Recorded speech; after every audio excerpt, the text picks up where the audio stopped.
Boa tarde, eu me chamo Eduardo Ghisolfi, sou aluno do curso de Engenharia Elétrica e Híbrido da Unicesumar e estou aqui para apresentar o trabalho de conclusão de curso. Deixa eu compartilhar a tela com vocês. Esse trabalho se intitula Os campos eletromagnéticos nas vizinhanças de linhas de transmissão de energia elétrica e seus possíveis efeitos sobre a saúde humana, que foi desenvolvido sob a orientação do professor mestre Alexandre Amado de Moura.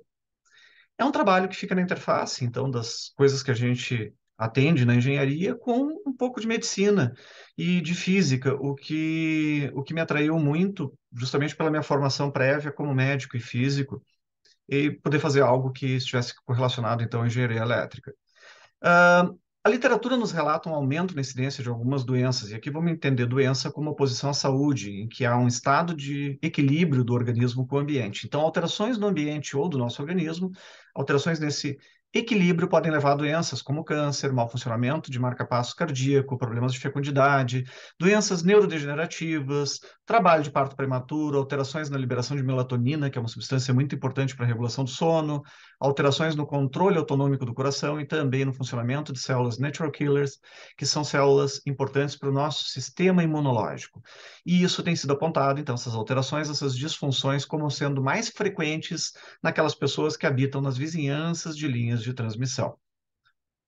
Bom, o que é uma linha de transmissão? São condutores elétricos que percorrem longos trajetos, portando uma quantidade enorme de energia, que é normalmente transmitida, usualmente transmitida em regime de alta tensão. E no entorno desses condutores, a intensidade dos vetores de campo elétrico e magnético são mais pronunciadas do que afastadas das linhas de transmissão. Então, há um campo maior.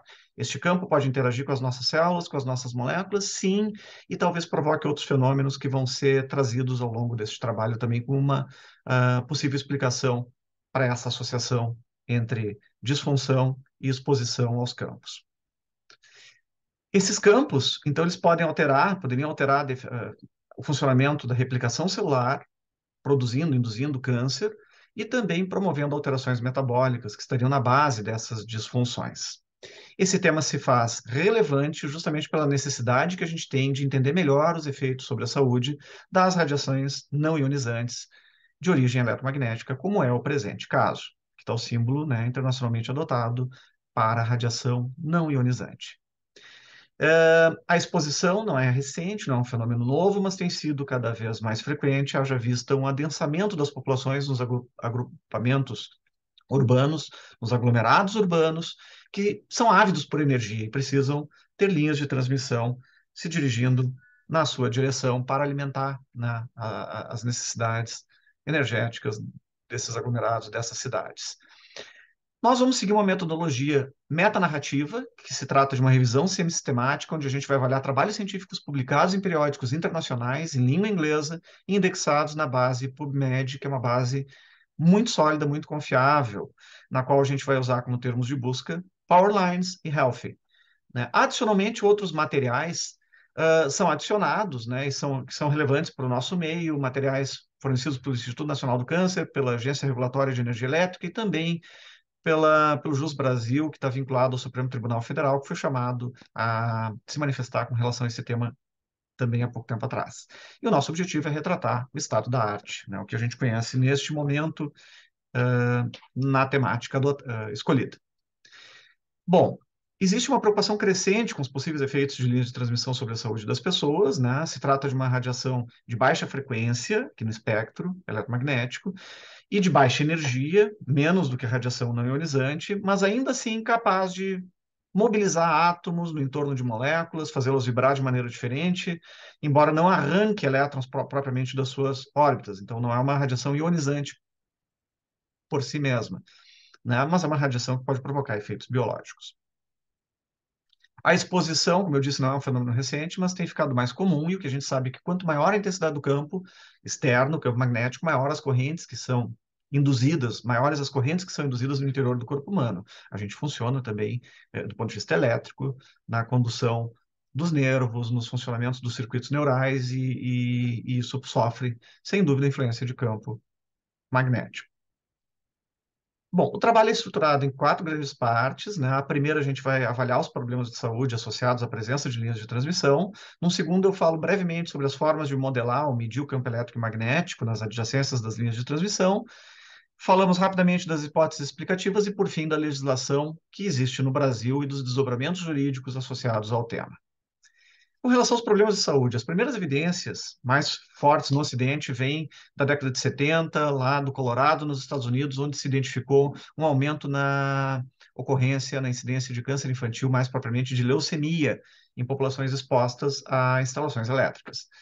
Em 2001, a Agência Internacional para a Pesquisa do Câncer, a EARC, definiu os campos magnéticos que funcionam em 50 e 60 Hz, né, que é a nossa forma habitual de transmissão de energia em corrente alternada, como possivelmente carcinogênicos, não só pelas evidências de leucemia, mas também de alguns cânceres em adulto, né, que vão aparecer em trabalhos posteriores. Né? Essa posição foi referendada, foi ratificada em 2011. Né? Os campos foram classificados como possíveis carcinogênicos no grupo 2B, com nível de evidência ainda preliminar, especialmente dado o achado de glioma, que é um câncer do sistema nervoso central, né, associado ao uso de telefones sem fio, né, telefone celular. Esse fenômeno também tem sido relatado em linhas de transmissão. Bom, o que se sabe nas meta-análises, nos estudos mais recentes? Que quando os habitantes estão situados a mais de 50 metros de linhas de transmissão, eles estariam mais seguros. Esse aumento de risco seria mínimo, seria desprezível, mas a distâncias menores, não. Haveria um risco aumentado. No entanto, tem outros estudos que falham em mostrar, que não conseguem mostrar essa associação.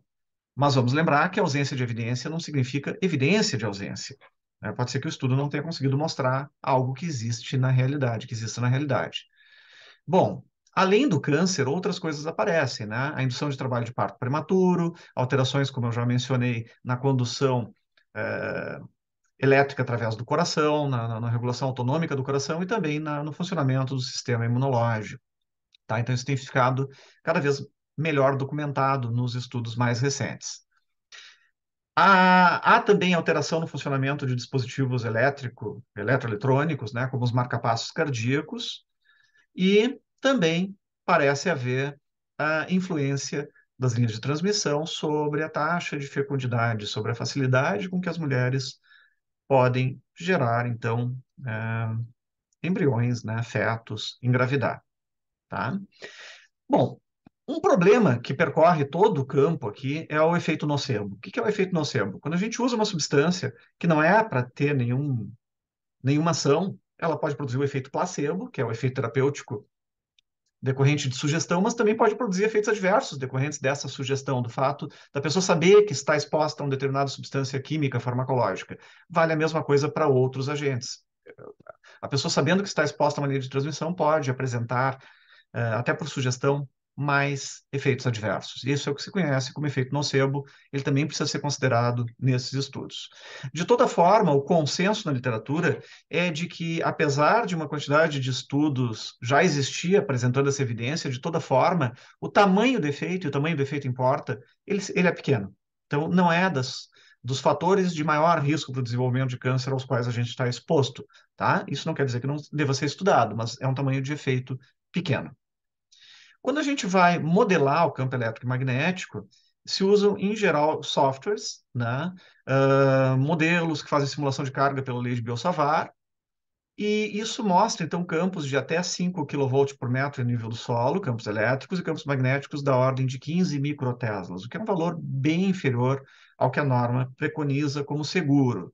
Outra forma de avaliar os campos eletromagnéticos é através da medição em loco, em local, tá?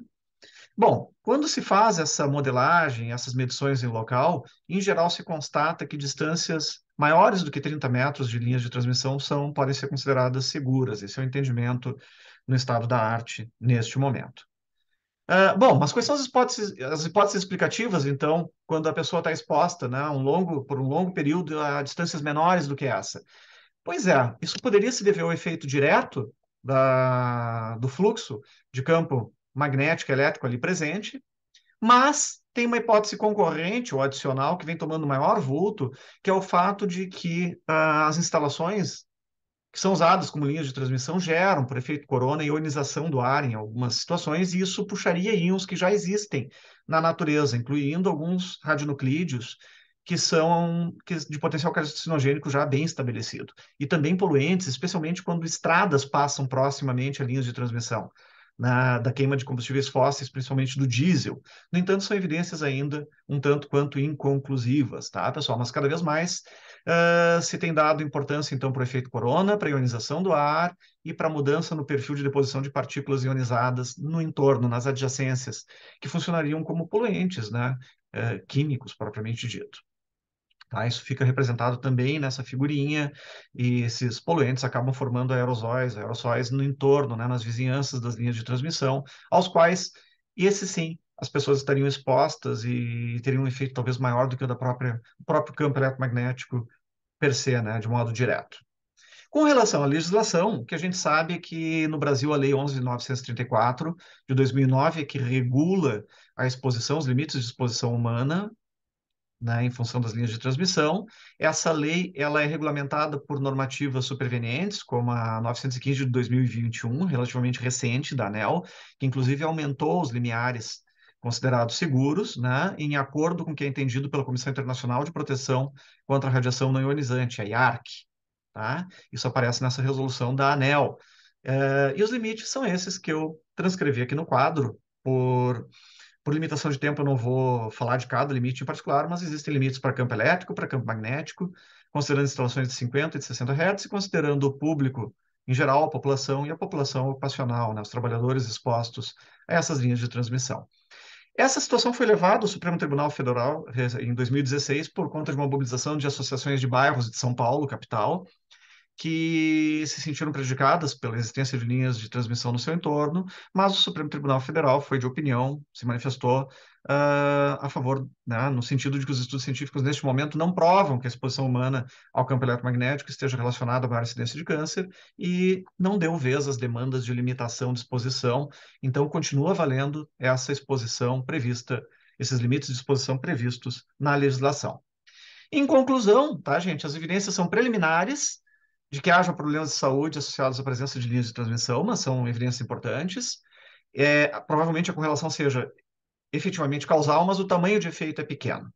Ademais, o que que a gente conclui desse estudo, dessa metanarrativa? Que as instalações no Brasil estão dentro dos limites estabelecidos em normas internacionais e regulados pela nossa legislação. O mecanismo fisiopatogênico não é completamente claro, mas provavelmente envolva um perfil de um gradiente de concentração de íons e partículas poluentes no entorno de linhas de transmissão. No entanto, não há razão para alarme, sendo mantidas as distâncias de segurança. Tá? O que não quer dizer que estudos supervenientes não sejam bem-vindos, eles são necessários, né, para a gente garantir a saúde e entender melhor o que está acontecendo neste fenômeno. Bom, estou chegando aqui nos 10 minutos.